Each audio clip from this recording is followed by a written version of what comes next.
progress and development.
For 20 years, we have followed the lives of 11 children, born in 10 countries across the world, all born at the time of the Rio Earth Summit.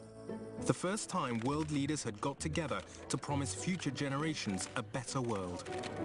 If a man cheats the earth will cheat man. We wanted to know if the promises of the Earth Summit would be fulfilled in their lives. I am fighting for my future. The promise of a cleaner, healthier, better educated and less dangerous world. I am here to speak for all generations to come. These are the babies, then kids, then teenagers, and now young adults we've been following. It's a unique adventure, spanning our fast-changing world over 20 years through the lives of our children and their families in far corners of the Earth.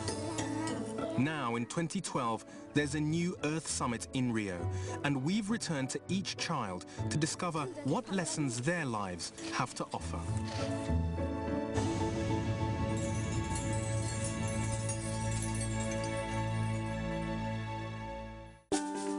In this episode, we travel to Brazil, where Rosa Maria was born within yards of the summit. To Papua New Guinea, where Angela was born, just as a new gold mine was being opened.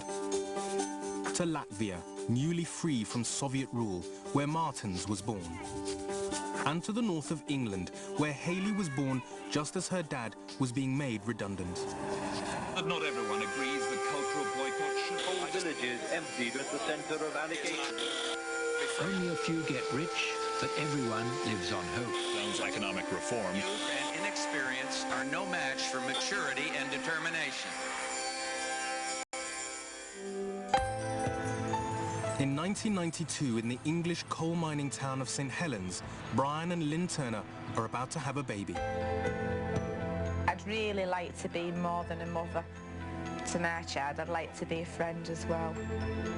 Theirs will be the first Earth Summit baby we'll be following for 20 years.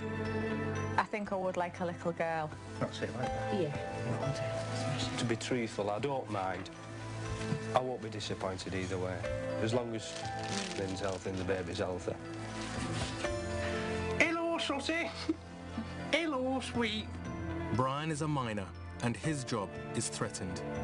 When we first filmed here in 1992, he and his wife Lynn campaigned against the closure of the local pit, the town's main source of employment. Brian and Lynn feel the threatened closure will destroy their community. You look at the state of affairs and what's going on in the world and you think, is it the right thing to do to bring a child into all this? But at the end of the day, it's the children who are the future, aren't they? If you listen to everything that was said about like the state of the world, you'd never, you know, I mean, you'd never do anything or go anywhere. You'd put yourself in a plastic bubble. These children now, they're our future, and if we educate them right, maybe these children can change the world in which we live in. Lynn has a potentially life-threatening condition. Giving birth naturally would threaten both her and the baby's survival. Her best hope is to have a cesarean. See what you got? She was right. Congratulations. She was right.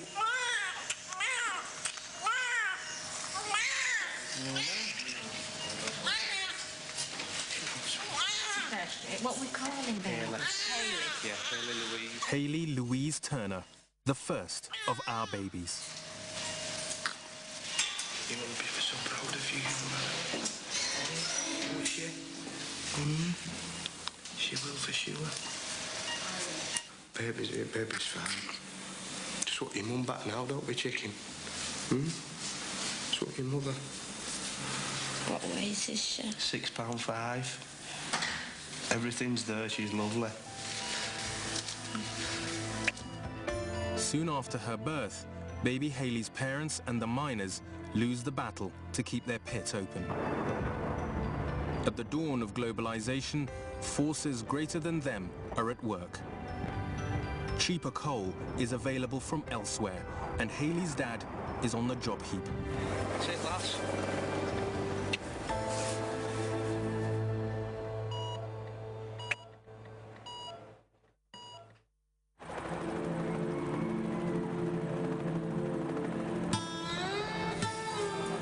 Across the Atlantic, within shouting distance of the Earth Summit in Rio, baby Rosa Maria also came into the world. Her family lives in Rocinha, a shantytown or favela, where over 60,000 people live squeezed against the hills overlooking the apartments of the rich. Rosa Maria is the latest in a large family. 8 children. A large family and a broken one. We'll be finding out if her own life will be different. In the favela, the extended family is everything. Siblings are shared and father figures may come and go.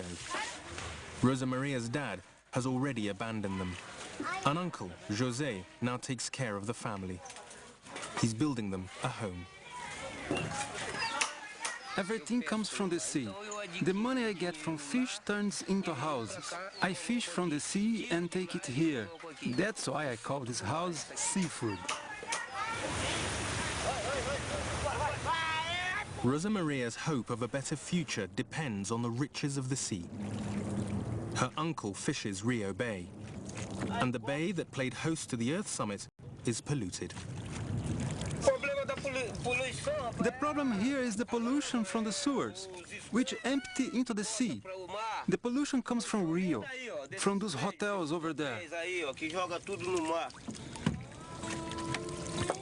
Rosa Maria's Rio has been described as where the Third World and the First World cohabit. Brazil's richest 1% own almost half the country's wealth. The problem is, there are a few people who are rich and many who have nothing. It's too bad I happen to be one of the many who have nothing.